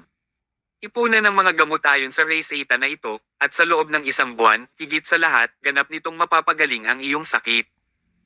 Kinuha ni Jameson ang Race Eta ng may labis na pananabik. Munting mister, isa kang makajos na nilalang. Huwag na tayong mag-aksaya ng oras at mag-ipon ng gamot mamaya. Nagmamadali ako. Dalhin mo ako sa biyanan mo. Tumango si Jameson. Sige, little mister. Sumakay ka na sa kotse ko. At kaya, hinatid ni Jameson si Tyr sa Prime City ng Riverdale Province. Humigit kumulang 2 oras ang lumipas na paglalakbay bago sila tuluyang nakarating sa isang nayon sa Prime City. Ito ay isang lugar na may malinaw na tubig at sariwang hangin. Nang makarating sina Tyr at Jameson sa lugar, halos gabi na. Bakit nasa liblib na lugar ang amo mo? Dapat ay medyo mayaman siya at malamang kaya niyang bayaran ng mayordomo, curious na tanong ni Tyr habang inis kanya ang paligid. Tumagot si Jameson. Ang pamilya ng Panginoon ay palaging nagnenegosyo sa Prime City, ngunit dahil may sakit ang kanyang may bahay, nagpa siya ang aking Panginoon na ituon ang lahat ng kanyang atensyon sa kanyang asawa. Ito ang lumang bahay ng aking Panginoon. Dito sila tumutuloy noong sila ay bata. Ngayon na ang kanyang may bahay ay may malubhang sakit. Maaari siyang bumalik sa lupa sa anumang oras para sa kanyang mga huling araw. Nais niyang bumalik dito upang balikan ang mga alaala ng kanyang kabataan binuo upang panatilihin ang kanyang kumpanya araw-araw. Taglit na tumango si Tyr. Sa mundong ito ngayon, ang pagkakaroon ng isang relasyon tulad ng iyong Panginoon at may bahay ay isang bagay na dapat ikainggit. Nakangiting sagot ni Jameson, mas loyal ang mga nakatatandang henerasyon sa kanilang mga karelasyon, hindi tulad ng mga nakababatang henerasyon ngayon na pabago-bago. Little Master, dahil may anak ka na, kumusta ang relasyon niyo ng asawa mo? Okay naman kami. Kabanata 178.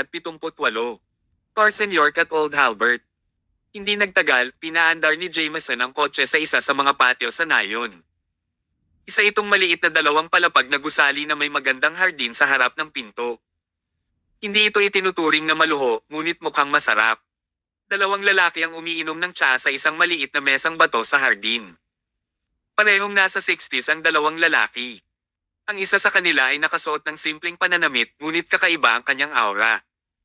Ang kanyang mga kilos ay nagbigay ng isang pakiramdam ng awtoridad. Ang lalaking ito ay si Carson York, ang amo ni Jameson. Ang isang lalaki ay mukhang mataas ang pinag-aralan at puno ng enerhiya. Ito ay isang lalaking may kilalang background. Ang kanyang apelyido ay Halbert, tagapangulo ng Celestial Empire Traditional Physicians Association at isang napakahusay na veterano sa tradisyonal na gamot. Tinawag siya ng komunidad ng tradisyonal na manggagamot bilang Old Halbert. May mga sabi-sabi pa nga na siya ay isang inapo ng dakilang Chinese physician na si Huatwo. Tina Carson at matandang Halbert ay matandang magkakaibigan. Dahil ang kanyang asawa, si Heather Quelch, ay nagkasakit, inimbitahan ni Carson si Old Halbert na gamutin si Heather. Gayunpaman, kahit na si Old Halbert ay walang magawa tungkol sa sakit ni Heather o ganap na pagalingin ito. Magagamit lang niya ang kanyang kakayahan para tulungan si Heather na pawiin ang sakit at pahabain ang buhay nito. Malaking bahagi ang ginampanan ng matandang Halbert sa buhay ni Heather nang mapanatili niya ang kanyang buhay sa loob ng mahigit 1 taon kahit na may ganitong matinding karamdaman. Bilang karagdagan, nakuha ng matandang Halbert ang 7 talulot na lotes sa pamamagitan ng kanyang mga koneksyon at network. Kahit na ang ideya ng paggamit ng 7 talulot na lotes bilang isang gantimpala upang maakit ang mga kilalang doktor sa mundo upang pagalingin si Heather ay mula sa Old Halbert. Ang tanging nakakalungkot ay kahit na mayroong toneladang mga doktor sa kalahating taon na ito, karamihan sa kanila ay walang kakayahan. Kahit na may mga mahuhusay, walang makakapagpagaling sa sakit ni Heather. Sa sandaling iyon, nakatingin si Carson sa paglubog ng araw na parang pinagmamasdan ang oras ng kanyang asawa na unti-unting nagtatapos. Puno ng kalungkutan ang ekspresyon niya. Hindi pa bumalik si Jameson. Kanina lang siya tumawag para sabihing pumunta siya sa Riverdale Province, Scone City at nakahanap ng divine physician na nagpagaling ng migraine niya. Baka mapagaling ng lalaki ang sakit ni Heather. Who knows if it will work this time? Agad na kumunat ang noo ni Old Halbert. Ang migraine ng housekeeper na si Zink ay isang matigas ang ulo at walang lunas na sakit. Paano ito gagaling? Baka katulad lang ng dati kung saan nakatagpo siya ng manloloko na naglalako lang. Ang Con City ay napakaliit na lungsod. Paano magkakaroon ng banal na manggagamot doon? Mahirap pakinggan ang mga salita ni Old Halbert, ngunit may katuturan siya. Sa panahong ito, nakita niya ang napakaraming walang kakayahan na manloloko na sinubukang manloko noon. Nagalit siya dahil ang mga manloloko na ito ay nasira ang reputasyon ng mga tradisyonal na manggagamot. Kaya naman, nang marinig niya na ang banal na manggagamot na ito ay makapagpapagaling sa migraine ni Jameson, nag-alab ang galit sa kanyang puso. Malinaw na tumanggi siyang maniwala sa kakayahan ng bagong dating na ito. Napabuntong hininga si Carson. Kuya Halbert, sinabi mo na ang mga araw ni Heather ay bilang na. Ngayon, maaari na lamang nating subukan kahit na walang gaanong pag-asa. Hindi mahalaga kung siya ay isang manlilinlang, dapat nating hayaan siyang subukan. Maya-maya lang, pumasok sina Tyr at Jameson. Master, Old Halbert, bati ni Jameson sa dalawang lalaki pagkapasok. Mabilis na tumayo si Carson at sinabing, Jameson, nasaan ang banal na manggagamot na nahanap mo? Pagkasabi nun, nakita ni Carson si Tyr na nakatayo sa tabi ni Jameson. Agad namang nag-freeze ang ekspresyon niya. Agad na kumunat ang noo ni Old Halbert. May galit sa tono niya habang nagsasalita. Jameson Zink, ito ba ang banal na manggagamot mula sa Con City na iyong nabanggit? Mabilis na tumango si Jameson. Oo, Old Halbert. May kaya talaga ang binatang ito. Kanina lang, ipinakita ng binatang ito ang kanyang mga kakayahan at pinahinto ang ulo ko. Kalokohan. Bago pa matapos si Jameson, pinutol siya ni Old Halbert. Galit na galit ang matandang lalaki. Tatanggapin pa rin niya kung si Jameson ay nakakuha ng manggagamot mula sa Con City sa ilalim ng mga espesyal na pangyayari. Ngunit bakit siya nagdala ng isang brat na hindi mas matanda sa 30 taong gulang? Mabilis na paliwanag ni Jameson, Master, Old Halbert, talagang may kakayahan itong young master. Totoo naman. Kalokohan. Para sa mga tradisyonal na medikal na kasanayan, ang mas matanda ay palaging mas mahusay. Gaano kaya kakayanin ng isang batang brat na tulad nito? Ang lakas ng loob mong subukan at dayin ang pamilyang York. May ideya ka ba kung gaano kakilala ang pamilya York? Tumimangot din si Tyr. Alam na niya na ang kanyang hitsura at edad ay magdudulot ng pang-aalipusta, ngunit ang lalaking ito ba ay kailangang maging napaka-agresibo sa unang pagkikita. Tisigot pa sana si Tyr nang may isang maid na nagmamadaling lumabas ng bahay. Master, kumikilos na naman ang sakit ng ginang. Agad na nagbago ang ekspresyon ni Carson at pumasok siya sa bahay. Sa tabi niya, mabilis na sinundan siya ni Old Halbert. Jameson wore a awkward and apologetic expression as he said to Tyr, Sir, si Old Halbert is actually a good man, but meeting so many quacks during has made him agitated. Please excuse his behavior. Walang pakialam si Tyr. Nandito siya para sa 7-petal lotus, kaya lahat ng iba ay hindi mahalaga. Dalhin mo ako sa loob para tingnan. Sige, sir. Dito na lang please. Sa pangunguna ni Jameson, dumating si Tyr sa kwarto sa ikalawang palapag. Sa loob ng isang malinis at maayos na silid, kasalukuyang nakahiga si Heather na dilaw ang mukha at puno ng pawis. Ang kanyang tiyan ay nakausli ng husto na parang buntis siya ng ilang buwan. Sa isang tingin pa lang, masasabi na ni Tyr na puno ng ascites at utot ang kanyang tiyan na naging dahilan ng paglobo ng kanyang tiyan. Ang ganitong mga pangyayari ay lubhang hindi mabata para sa pasyente. Gayunpaman, nanatiling matatag si Heather. Nakahawak siya sa mga kumot sa kama at kahit basang-basa siya ng pawis ay pilit niyang itinago ang sakit. Pinilit niyang huwag alalahanin ang asawa, ngunit sa tabi niya, kumirot ang puso ni Carson nang makitang ganito ang asawa. Mahigpit na hinawakan ng matandang lalaki ang kamay ng asawa habang nakatalikod ang ulo. Ang kanyang mga mata ay puno ng luha sa halip na ang kanyang asawa. Si Old Halbert ay nagsasagawa ng acupuncture kay Heather, marahil ay sinusubukang gumamit ng isang natatanging paraan upang mapawi ang sakit ni Heather. Talagang epektibo ang acupuncture na ito. Hindi nagtagal, nabawasan ang sakit ni Heather at lumuwag ang kanyang katawan. Gayunpaman, ang nakausli na tiyan ay hindi nagpakita ng mga palatandaan ng pagbawas, sa halip, lumaki ito ng bahagya. Tahimik na tumabi si Tyr kay Old Halbert para tingnan ang kanyang ginagawa at saka pinag-aralan ang pisikal at reaksyon ni Heather. Pagkatapos nun, nagsalita siya. Itong paraan mo ay hindi nakakatulong sa kanya. Sa halip ay nakakasama ito sa kanya. Nang marinig ito, lahat ng naruroon ay natigilan. Agad na nagdilim ang ekspresyon ng matandang Halbert. Napalingon siya bigla kay Tyr. Ignorante na kabataan, anong kalokohan ang binubulalas mo?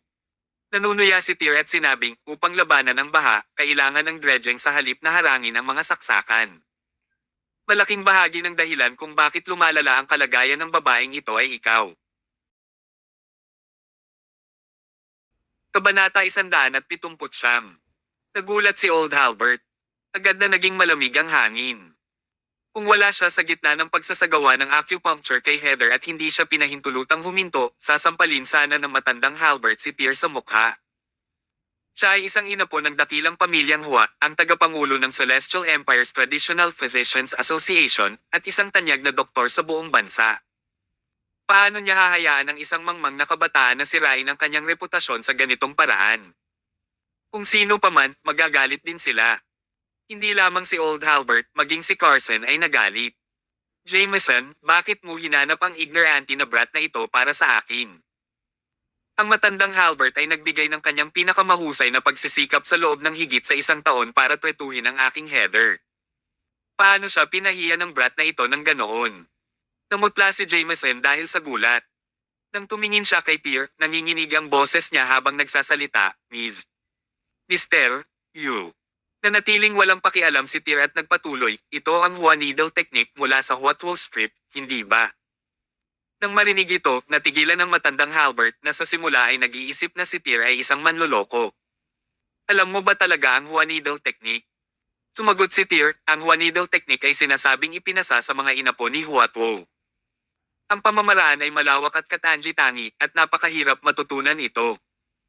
Ang mga makakabisado sa pamamaraang ito ay itinuturing na mga elite sa tradisyonal na medikal na mundo. Mas masarap sa pandinig ang mga salitang ito mula kay Tyr. Napangisi ang matandang Halbert nang sumili ang masamang tingin sa kanyang mga mata. At least may kaalaman ka. Gayunpaman, ang sumunod na pangungusap ni Tyr ay halos mapasukan ng dugo si Old Halbert. Ang iyong acupuncture technique ay subpar at ang iyong mga kasanayan ay baguhan sa pinakamahusay. Ikaw pa rin ay milya at malayo mula sa mastering ito. Ang matandang Halbert ay ganito kalapit sa pagsusuka ng dugo. Medyo nanginginig pa ang mga kamay niya sa galit. Sa halip ay ngumiti si Tyr. Ngunit itong nanginginig na karayom mo ay medyo maganda ang pagkakagawa. Nagngangalit ang matandang Halbert. Ito ay tahasang kahihiyan at pangungutya. Ang nanginginig na karayom ay isang maalamat na pamamaraan sa larangan ng pag-aaral ng acupuncture. Ang mga nakakaalam kung paano gumamit ng gayong pamamaraan ay sinasabing isang gawa-gawang pag-iral sa mundo ng acupuncture. Nagsimulang mag-aral ng tradisyonal na gamot si Old Halbert sa edad na 5. Ngayon, sa kanyang mga ika-60 taon, hindi pa niya nakilala ang sinumang maaaring gumanap ng gayong pamamaraan. Naghinala pa siya na isa lamang itong alamat. Gayunpaman, ginagamit na ngayon ni Tyr ang nanginginig na karayom bilang isang paraan upang kutsain ang nanginginig niyang kamay. Paanong hindi siya magagalit? Hindi na napigilan ng matandang Halbert. Bigla siyang tumayo at tinuro si Tyr, nanginginig ang katawan. You brat, how dare you to continue to insult me? Lumuhad ka at humingi ng tawad sa akin, kung hindi, hindi kita mapapatawad. Gayunpaman, napangiti si Tyr. Ang paghinto sa gitna ng acupuncture ay ang pinakamalaking kawalang galang sa pasyente. Hindi ka lang nag-aatubili na aminin ang sinabi ko, kundi huminto ka pa sa gitna ng one needle technique. Ito ay maaaring nakamamatay sa pasyente. Biglang nagbago ang ekspresyon ng matandang Halbert at lumingon siya. Sigurado, nagsisimula ng manginig ang katawan ni Heather at ang kanyang kutis ay namumutla. Parang nasasaktan pa siya. Napabuntong hininga ang matandang Halbert. Wala siyang oras para pagsabihan si Tyr ngayon. Dahil nabalisa siya kanina at huminto sa paggamot, nagdulot siya ngayon ng isang mahalagang sitwasyon at nangangailangan ito ng agarang pagwawasto. Napailing si Tyr habang tumatabi. Ang madam na ito ay may ascites at utot sa kanyang tiyan. Ang ascites ay hindi maaaring ilabas sa pamamagitan ng acupuncture, ngunit ang utot ay maaaring magdirekta ng daloy. Gayunpaman, ang iyong pamamaraan ay mali sa simula. Tulad ng isang malaking baha, kung ang daloy nito ay sadyang naharang, ito ay magiging sanhi ng pag-apo mula sa lahat ng direksyon. Habang nagsasalita siya, pinuntahan ni Tyr si Heather at sinabi sa matandang Halbert, kulang talaga ang One Needle technique mo, kaya gagawin ko.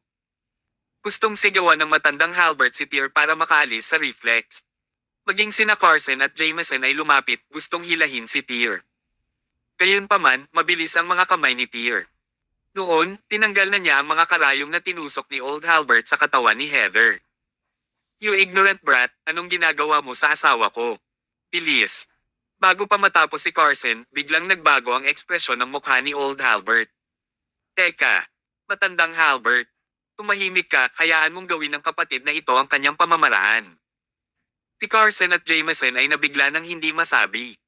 Lubos silang natarante sa biglang pagbabago ng ugali ni Old Halbert kay Tyr. Sa ngayon, ang matandang Halbert ay lubos na natulala. Tumabog ang kanyang isip nang may umalangaw-ngaw na tunog sa kanyang ulo. Ang kanyang mga mata ay parang mga platito habang nakatitig sa nanginginig na mga karayom na tinusok ni Tyr. Nagbago ang tono ng matandang Halbert. Ito talaga ang nanginginig na karayom. Ano? Sa tabi niya, si Carson at ang iba pa ay natigilan sa pwesto, mukhang hindi makapaniwala. Tumawa ng mahina si Tyr at ipinagpatuloy ang paglalagay ng mga karayom. Ang kanyang pamamaraan ay katangi-tangi. Sa isang iglap, mahigit 10 karayom ang bahagyang nanginginig sa tiyan ni Heather. Pakiramdam ni Old Halbert ay parang may nakilala siyang bathala. Lalong lumalakas ang epektong iyon ng kawalang paniwala. Butot ng dragon, ulo ng tigre, ang probang turtle, at ang gabay ng phoenix. Ito ang Sky Soaring Needle Technique, bulalas ni Old Halbert. Hindi niya maisip kung paanong ang isang binata, halos nasa 30s, ay magkakaroon ng napakahusay na kasanayan sa acupuncture. Ang binata ay perpektong pinagsama ang Sky Soaring Needle Technique sa nanginginig na pamamaraan ng karayom dalawa sa pinakamalalim na diskarte. Paano ito naging posible? Paano niya nagawa? Little brother, anong paraan lang ang ginamit mo para pagsamahin ang dalawang high-level na acupuncture technique na ito? Naiinip na tanong ni Old Halbert, hindi napigilan ang sarili. Ipinagpatuloy ni Tyr ang kanyang mahusay na mga kasanayan sa acupuncture kay Heather habang sumagot siya, hindi ko ito pinagsama. Ito ay dumating sa isang pares. Ang matandang Halbert ay naguguluhan. Anong paraan ito? Mabilis na kumuha ng 3 karayom si Tyr at itinusok ito sa ilan sa mga acupuncture point ni Heather sa kanyang tiyan. May 3 pa, tapos 3 ulit. 9 upang bumalik sa kadiliman, 18 upang ilabas ang liwanag, 36 na magkakasamang tumutunog. Kawakas, natusok na ni Tyr ang 36 na karayom sa katawan ni Heather. Nang matapos siya, lumingon siya kay Old Halbert na may kasamang ngiti. Ang pamamaraang ito ay tinatawag na Wandering Dragon Trembling Needle. Ito ay mula sa Bayan K72 Needle Technique. Ang matandang Halbert ay biglang tumayo, mukhang natatakot. Agad niyang pinagsalikop ang kanyang mga kamay bilang mahusay na pagbati. Little brother, who knew that you actually know of the legendary technique, the Bayan K72 Needle? Today, you've really opened my eyes. Nahihiya ako. Kung na-offend kita sa kahit anong paraan kanina, please. Huwag mong isa puso. Sa ngayon, ang 36 na pilak na karayom ay bahagyang nanginginig. Ang hagong na tunog ay magkakaugnay, umalingaw-ngaw tulad ng pag-ihip ng mga pakpak ng pulot-pukyutan. Ang sakit sa mukha ni Heather ay kitang-kitang nabawasan at ang kanyang nakausli na tiyan ay nagpapakita pa nga ng mga senyales ng deflation. Isa itong himala. Kabanata 180. Maaaring maligtas. Sa sumunod na kalahating oras, masunaring tumabi si Old Halbert. Carson, at ang iba pa tumigil sa pag-istorbo kay Tyr habang ang huli ay nakatutok sa paggagamot kay Heather gamit ang Wandering Dragon Trembling Needle na tumutulong na mapawi ang kanyang sakit. Kawakas, nang makuha ni Tyr ang kanyang mga karayom, agad na sumugod si Carson. Heather, anong nararamdaman mo? Nakapagtataka, isang nakaka-relax na ngiti ang lumitaw sa mukha ni Heather. Kahit na ang aking tiyan ay medyo hindi komportable mula sa pag-usli, ito ay hindi gaanong masakit sa lahat ng dako. Hindi ko naramdaman na ito ay nakaka-relax sa loob ng higit sa 1 taon. Tuwang-tuwa si Carson nang may bakas ng panaghoy na lumitaw sa nagulat na ekspresyon ni Old Halbert. Mr. is truly a divine being. May tiwala ka ba sa pagpapagaling sa sakit ni Madam York? Sagot ni Tyr, kailangang maghintay iyon hanggang sa makapagsagawa ako ng masusing pagsusuri. Then please, Mister, please save my wife. Nasasabik si Carson na hindi nasabi. Kawakas, makalipas ang mahigit 1 taon, nakakita siya ng pag-asa. Lumabas ka muna sa kwarto. Pagkatapos ng check-up, tatawagan kita ulit. Oo naman. Ipinagkatiwala na ngayon ni Carson at ng iba pa ang lahat ng kanilang pag-asa kay Tyr. Masunaring lumabas ng kwarto ang grupo hanggang sa naiwan na lang sina Tyr at Heather. Madam York, humiga po kayo, sabi ni Tyr. Agad namang tumango si Heather nang sumili ang isang magiliw ng ngiti sa kanyang mukha. Anong pangalan mo, Mr. Tyr Summers? Sagot ni Tyr nang maramdaman niya ang pulso ni Heather. Ikaw ay napakabata, ngunit mayroon kang kamanghamanghang mga medikal na kasanayan. Ito ay talagang kahanga-hanga. Ang aking anak na babae ay kasing edad mo, ngunit halos hindi niya may kumpara sa iyo. Ngumiti si Tyr. Madam York, huwag po kayong masyadong magsalita. Let me check up for you. Pagkatapos noon, nag-ipon ng enerhiya si Tyr sa kanyang mga daliri at diniin ang tiyan ni Heather gamit ang kakaibang pamamaraan. Ang inspeksyon na ito ay tumagal ng halos 2 oras. Kawakas, binawi ni Tyr ang kanyang kamay na may mahinang ngiti. Ngayon, nakatulog na si Heather sa magiliw na pakikitungo ni Tyr. Nihimbing siyang natutulog. Mula nang siya ay saktan ng kanyang karamdaman, siya ay pinahihirapan ng sakit araw-araw at hindi na siya nakatulog ng ganoon kalalim mula noon. Tinawag ni Tyr sina Carson at Old Halbert. Mister, maliligtas ba ang asawa ko? Pagpasok pa lang niya, naiinip na nagtanong si Carson na may malaking inaasahan. Kaya niya, 2 simpleng salita ang agad na ikinatuwa ni na Carson at Old Halbert. Agad namang yumuko si Carson kay Tyr. Mister, please save my wife. Kung gagaling ang asawa ko, ako, si Carson York, ay makakasunod kahit anong request. Gusto ko ang 7-petal lotus. Bago ko makita ang 7-petal lotus, hindi ko sisimulan ang paggamot. Mabilis na tumango si Carson. Ang 7-petal lotus, walang problema. Old Halbert, pakidala ang 7-petal lotus. Gayunpaman, maingat si Old Halbert habang nagtatanong. Mister, ipagpaumanhin mo ang aking kabastusan, ngunit bago ko makuha ang 7 talulot na lotus, maaari mo bang sabihin sa matandang ito kung anong sakit ang bumabagabag kay Madam York? Walang pakialam si Tyr at sumagot, nasira ang isang bahagi ng kanyang maliit na bituka na nagdulot ng liver cirrhosis. Simple lang ang paggamot. Kailangan kong operahan si Madam York, hanapin ang nasirang bituka, putulin ito, at muling i-connecta ang organ. Ipare sa gamot na ihahanda ko. Aabutin ng hindi hihigit sa kalahating taon para ganap na gumaling ang liver cirrhosis, kailangan mo lang siyang ipadala sa ospital para magamot at walang anumang issue. Natigilan muna ang matandang Halbert bago baka sa kanyang mukha ang hindi makapaniwala. Mister, I've thought of this possibility before, but after exhausting every method, I can't find the damaged section in the intestine. Mister, how did you locate it? Gayunpaman, naiinip na sumagot si Tyr, nagmamadali ako. Hayaan mong makita ko ang 7-petal lotus. Sure. I'll bring it over right now. Nagmamadaling pumunta si Old Halbert sa medicine vault at kinuha ang 7-petal lotus. Nang makita ang 7 talulot na lotus, sa wakas ay naalis ang bigat sa dibdib ni Tyr. Ang 7 talulot na lotus ay halos kamukha ng Paris polyphyllum maliban sa ito ay nasa madilim na kulay ginto. Sa 7 golden petals, 4 na lang ang natitira. Ang 3 pa ay maaaring naubos ni Heather dati. Gayunpaman, ito ay maayos. Ayon sa Race 8 na matandang pulubi, 1 talulot lang ang kailangan para mailigtas si Blair. Mister, kung may iligtas mo ang aking asawa, malugod kong ibibigay sa iyo itong 7-petal lotus at $100 milyong bilang karagdagan bilang bayad sa konsultasyon. Ang bayad sa konsultasyon na inaalok noon ni Carson ay 50 milyon. Ngunit ngayong nakakita na siya ng pag-asa, napalitan ng Punonibik ang kanyang puso at nagpasya siyang itaas ito sa 100 milyon sa halip. Sagot ni Tyr, hindi ako nagkukulang sa pera. Kailangan ko lang ng 7-petal lotus, medyo magtatagal ang operasyon na gagawin ko, kaya maghintay kayo sa labas. Isa pa, sa panahon ng operasyong ito, kailangan ko Madam York na manatiling conscious sa buong oras upang bigyan ako ng feedback sa mga pagbabago at pandama sa kanyang tiyan sa ganitong paraan.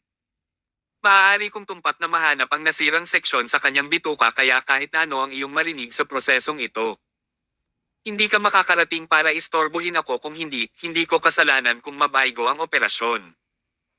Nang mapagtanto na ang ibig sabihin ni Tyr ay walang anesthetic na gagamitin para sa operasyon ni Heather, agad na nagbago ang ekspresyon ni Carson. Mister, hindi ba natin pwedeng ipadala ang asawa ko sa ospital kung saan makakatulong ang mga sopistikadong instrumento sa operasyong ito? Umuso si Tyr. Even the greatest instruments at the hospital can't diagnose the problem. Otherwise, hindi pa ba nailigtas ang asawa mo sa ospital ngayon? Magtatanong pa sana si Carson, ngunit mabilis siyang hinailan ni Old Halbert palabas. Bilang isang pambansang antas ng tradisyonal na manggagamot, naunawaan ni Old Halbert ang kahulugan ni Tyr. Walang kalokohan ang binata.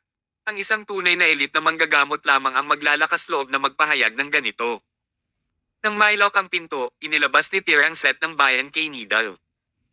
Inilatag niya ang mga gamit at sinimulang i-disinfect ang mga scalpel at karayom.